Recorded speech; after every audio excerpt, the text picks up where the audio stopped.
নির্যাতিত ছিলাম, তারাই বর্তমান পার্লামেন্টে এখন আছে।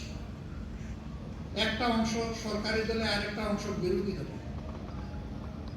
একটা দেশ পরিচালনার দায়িত্ব সরকারের, বিরোধী দলের নয়। বিরোধী দলের দায়িত্ব হচ্ছে সরকার ভালো করলে তাকে সহযোগিতা করা, সমর্থন করা। আর সরকার যদি কোনো অন্যায় করে, জনগণের কোনো অধিকার হরণ করে, অথবা যদি খারাপ পথে হাঁটে, তাহলে সরকারকে বাধা দেওয়া, প্রতিবাদ করা। আমরা দেখতে পাচ্ছি 15 বছরের ফেসিবাদী সরকার যে রাস্তায় হেঁটেছে, বর্তমান সরকার সেই রাস্তা ধরে হাঁটছে। এই রাস্তা পরিবর্তন করতে হবে। এই রাস্তা ফেসিবাদের রাস্তা, এই রাস্তা আয়নাগরের রাস্তা, এই রাস্তা অসংখ্য মানুষকে বিনা বিচারে খুন করার রাস্তা, এই রাস্তা শাপলা চত্বরে আলিম উলামার উপর হায়নার মতো ঝাঁপিয়ে পড়ার রাস্তা।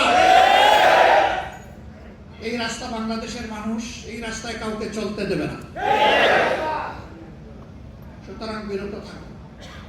আজকের প্রতিপাদ্য বিষয় আলোচনা রাষ্ট্র সংস্কারে মহানবী সাল্লাল্লাহু আলাইহি ওয়াসাল্লামের নীতি ও আদর্শ।